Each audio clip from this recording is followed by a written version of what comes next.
Halo semuanya, bagaimana kabarnya? Kembali lagi bersama saya Mr. Beast Cabang Pangandaran. Kali ini kita akan membahas alur cerita film yang berjudul Hulk 2003 yang diperankan oleh saudara saya yaitu Eric Bana. Kalau gitu tanpa banyak cincong di awal, tarik selimut kalian, siapkan cemilan dan kita langsung aja ke alur ceritanya.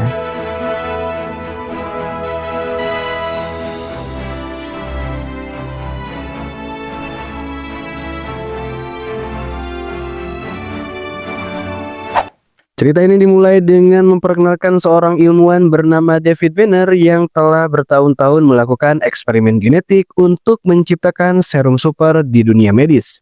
Serum ini diharapkan mampu menyembuhkan kanker, meningkatkan sistem imun, meregenerasi anggota tubuh yang terpotong, hingga mengecilkan pori-pori. Untuk menciptakan serum tersebut, David menggabungkan berbagai sampel dari hewan unik, seperti bintang laut, kadal gurun, katak Amazon, beruk Pangandaran, bangkong kedot, dan masih banyak lagi.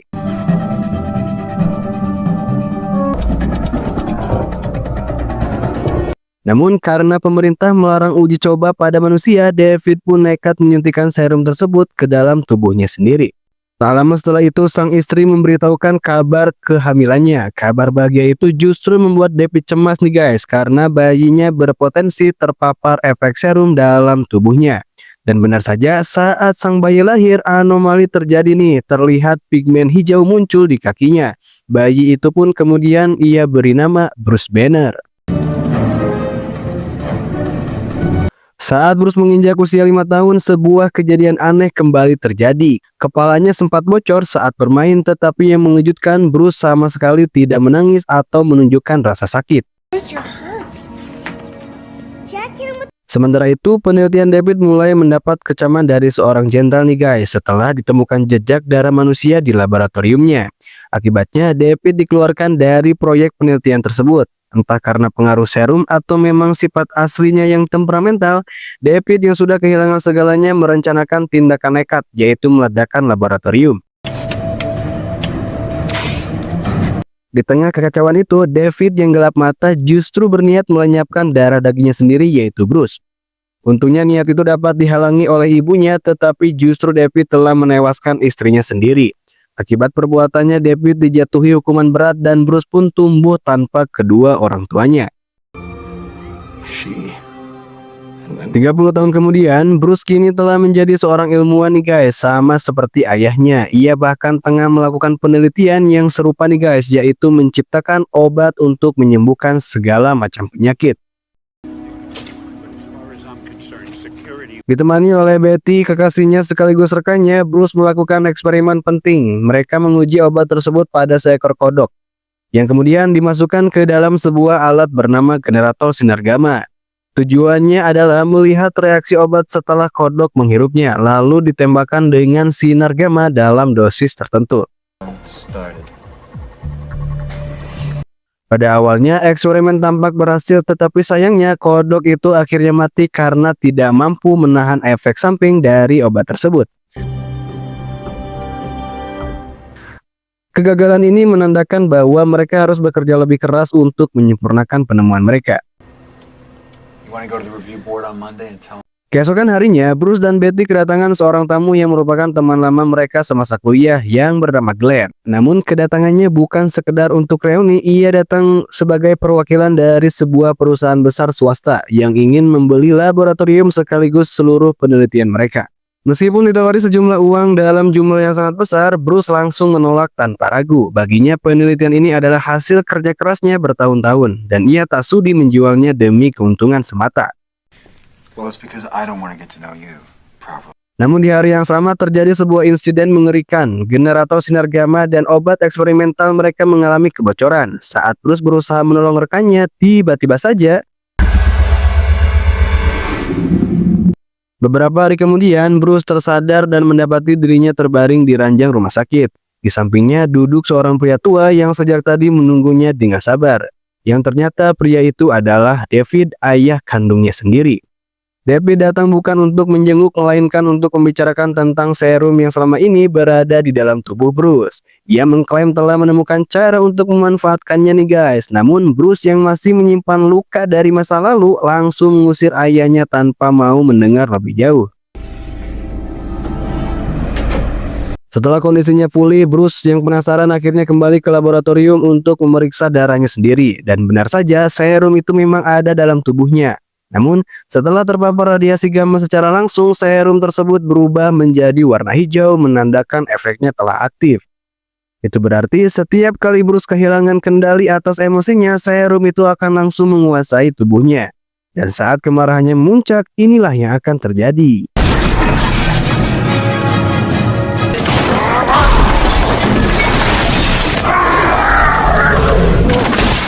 Dan ya, kini Bruce menjadi makhluk raksasa berwarna hijau dengan kekuatan yang tak terbayangkan. Dalam amarahnya, ia langsung mencabut generator sinar gamma dan melemparkannya keluar gedung.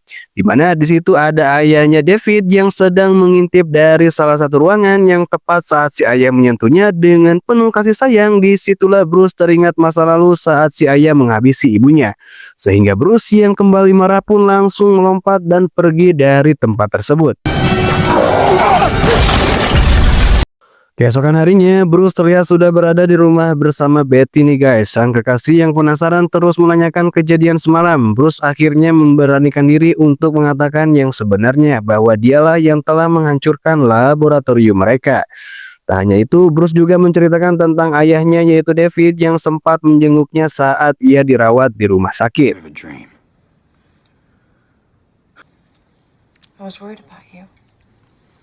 Penasaran dengan tujuan David menemui Bruce, Betty pun mendatangi kediaman pria itu. Ia ingin mengetahui maksud sebenarnya dari kedatangannya ke rumah sakit.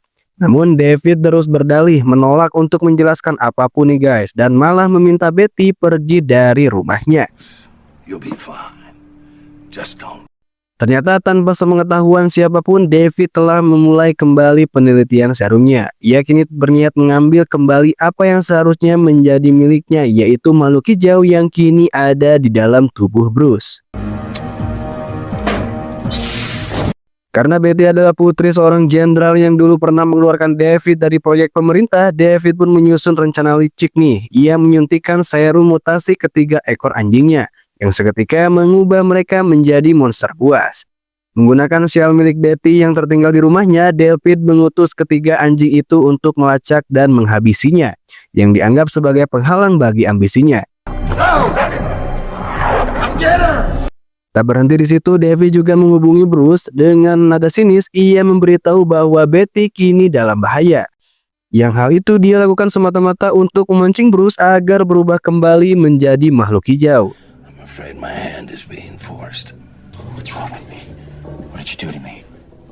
Namun di saat yang bersamaan, Glenn tiba-tiba datang dengan wajah penuh emosi. Ia melayangkan pukulan ke arah Bruce, menuduhnya sebagai penyebab kehancuran laboratorium, yang menyebabkan dia dimarahi oleh perusahaannya nih guys. Sehingga alangkah apesnya si Glenn saat dia datang di waktu yang tidak tepat karena... Dan ya, Bruce pun kembali berubah menjadi makhluk hijau. Dalam kemarahan yang tak terbendung, ia mencengkram Glenn dan melemparkannya keluar rumah. Saat itu juga sejumlah penjaga datang dan mulai menembakinya. Namun tembakan itu hanya membuat tubuh Bruce semakin membesar. Sementara itu, di kediaman Betty, saat ia mendengar sesuatu di luar, Betty segera keluar untuk memeriksa. Betapa terkejutnya ia saat melihat sosok raksasa hijau berdiri di hadapannya. Sosok itu sangat mirip buto ijo, tetapi Betty langsung menyadari bahwa itu Bruce setelah tadi siang Bruce menceritakan perubahannya kepada Betty. Dan kini ia melihatnya dengan mata kepalanya sendiri. Ketika mereka saling menatap dan tak ada sepatah kata pun yang keluar, tiba-tiba saja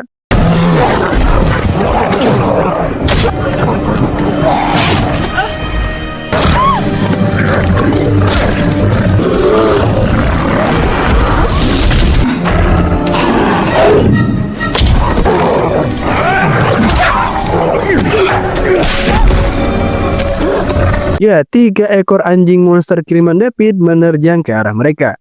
Dengan mudah, Bruce berhasil menghabisi ketiga anjing itu satu persatu. Serum yang mengalir dalam tubuhnya terlalu kuat karena telah tercipta secara alami sejak ia masih dalam kandungan. Setelah merahnya mereda, Bruce perlahan kembali ke wujud manusianya. Namun, tubuhnya kini penuh luka dan kelelahan. Yang lebih parahnya lagi, hanya kolornya yang tersisa. Itu pun sudah melar dan nyaris tak bisa digunakan. Keesokan paginya, Betty yang ketakutan akhirnya menghubungi ayahnya yaitu sang jenderal untuk meminta bantuan. Saat pasukan militer tiba, mereka langsung menembakkan peluru bius ke arah Bruce yang membuatnya tak sadarkan diri. Dalam keadaan lemah dan tak berdaya, Bruce akhirnya dibawa ke fasilitas khusus untuk diamankan.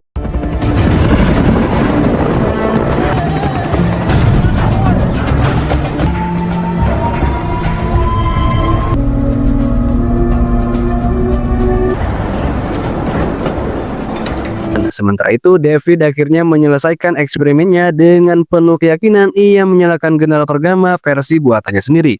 Tanpa ragu, ia mengarahkan sinar gamma langsung ke tubuhnya. Namun sesuatu yang tak terduga terjadi. Alih-alih berubah menjadi makhluk hijau seperti Bruce, tubuh David mengalami mutasi yang berbeda. Ia kini dapat menyerap dan mengubah tubuhnya menjadi materi apapun yang ia sentuh. Dengan kekuatan barunya, David mendatangi rumah Betty. Ia bersedia menyerahkan diri asalkan diizinkan bertemu dengan Bruce meski hanya sebentar. Fear of life. Oneself. It's the only path. Sementara itu, Bruce yang kini telah siuman berada di fasilitas militer. Saat ia sedang membasuh wajahnya, tiba-tiba saja Glenn kembali muncul. Glenn yang masih berambisi mendapatkan kekuatan Bruce, dia memaksanya untuk berubah menjadi makhluk hijau. Namun, Bruce menolak karena ia tak ingin menjadi monster lagi. Kesal dengan penolakan itu, Glenn mengambil langkah kejam dengan menyetrum Bruce hingga tak sadarkan diri. Karena gagal membujuk Bruce secara halus, Glenn pun memutuskan untuk menggunakan cara paksa. Ia menyiapkan alat khusus, yaitu sebuah selang penyedot energi untuk mengambil saripati kekuatan gamma dari tubuh Bruce. Namun keputusan itu tentu sangat salah besar karena dalam kondisi setengah sadar, ingatan masa lalu Bruce kembali menghantuinya. Kemarahan yang telah lama terpendam meledak begitu saja sehingga inilah yang terjadi.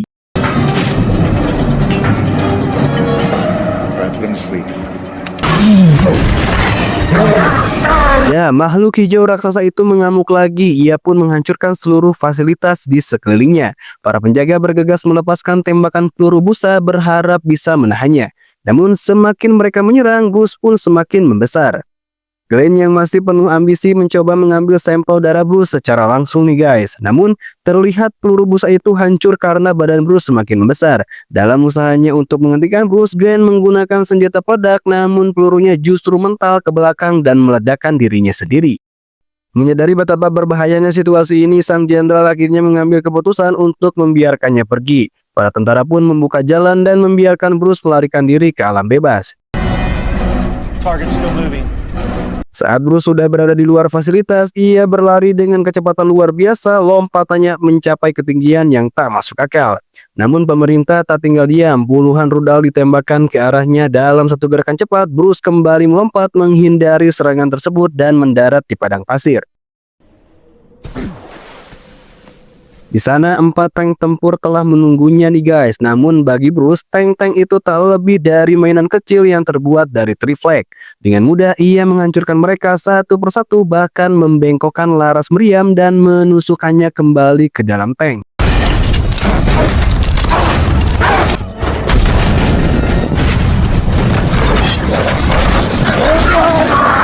Bruce pun kembali melompat ke sebuah lembah bebatuan. Ia terlihat menikmati hembusan angin seolah-olah ia hanya sedang bermain lompat di atas trampolin raksasa. Namun kedamaian itu tak berlangsung lama. Dari kejauhan terdengar deru baling-baling helikopter yang ternyata sang jenderal kini datang dengan pasukan elitnya untuk melumpuhkan Bruce dari jarak dekat. Di lembah yang berbentuk melingkar, Bruce berlari mengitari area tersebut layaknya seorang pengendara motor di wahana tong setan di pasar malam. Ia kembali memamerkan kemampuannya dengan menangkap sebuah rudal yang ditembakkan ke arahnya lalu menggigit ujungnya dan meludahkannya ke sebuah helikopter. Sebelum akhirnya melompat ke tebing bebatuan. Jenderal dan pasukan yang tersisa segera melepaskan beberapa rudal sekaligus, berharap Bruce akan tumbang tertimpa reruntuhan batu. Namun, mereka dikejutkan oleh kenyataan bahwa Bruce masih hidup dan kembali bergerak. Kali ini ia menuju perkotaan. Control, be advised, target not destroyed. Saat Bruce berada di puncak jembatan, tiba-tiba muncul sebuah pesawat jet yang nyaris menabrak jembatan. Dengan refleks yang cepat, Bruce berhasil menyelamatkan pesawat itu dari kehancuran. Jenderal yang melihat situasi ini segera memerintahkan pilot untuk terbang ke ketinggian maksimum agar terjadi efek icing mirip seperti yang pernah dialami Tony Stark dalam Iron Man.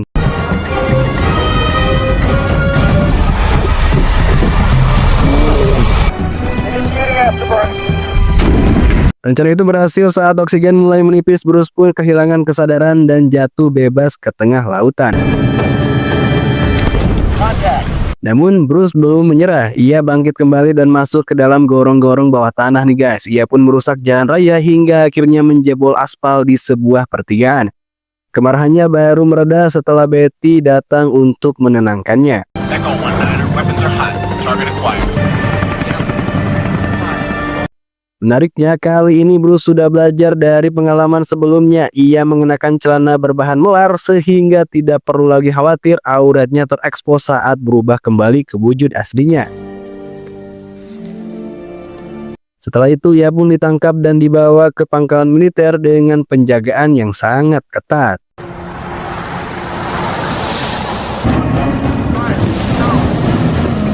Sesuai kesepakatan, Jenderal membawa David untuk bertemu langsung dengan Bruce. Saat keduanya saling berhadapan, David mulai berbicara tentang kenangan mereka saat masih menjadi keluarga utuh. Namun bukannya terharu, Bruce justru semakin marah meski kemarahannya belum cukup untuk memicu transformasi menjadi makhluk hijau. David juga memiliki tujuan utama untuk mengambil kembali kekuatan gamma yang ada dalam tubuh putranya, mulai kehilangan kesabaran. Karena Bruce tak kunjung berubah, David melakukan tindakan ekstrim nih guys, yaitu ia menggigit kabel listrik bertegangan tinggi dan menyerap seluruh energi yang dialirkan ke tubuhnya. Yang alhasil, David berubah menjadi manusia listrik. Dengan kekuatan barunya, ia menyeret Bruce ke langit, membawa mereka berdua hingga ke atas awan. Pertarungan pun berlanjut hingga akhirnya mereka jatuh dan mendarat di sebuah danau kecil. David pun berubah menjadi batu dan terlibat pertarungan sengit dengan Bruce.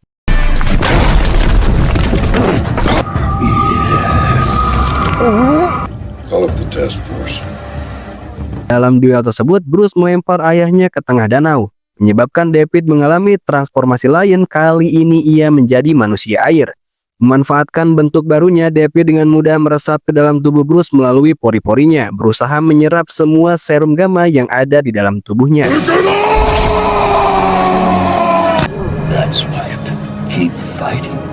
Namun masalah besar muncul ketika energi hijau dalam tubuh Bruce ternyata tidak terbatas. Alih-alih berhasil menguasai kekuatan tersebut, David justru kewalahan. Tubuhnya tidak mampu menampung energi sebesar itu, yang membuatnya kesulitan dan kehilangan kendali atas transformasinya.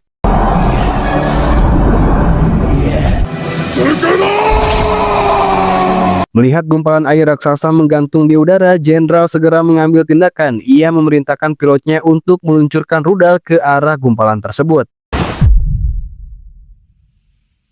Ledakan besar pun terjadi, menghancurkan air yang menyatu dengan tubuh David. Namun nasib Bruce setelah ledakan itu tidak diketahui.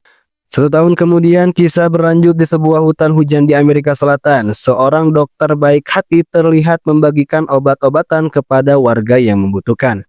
Namun ketenangan itu terganggu ketika sekelompok begal muncul dengan niat merebut persediaan obat tersebut.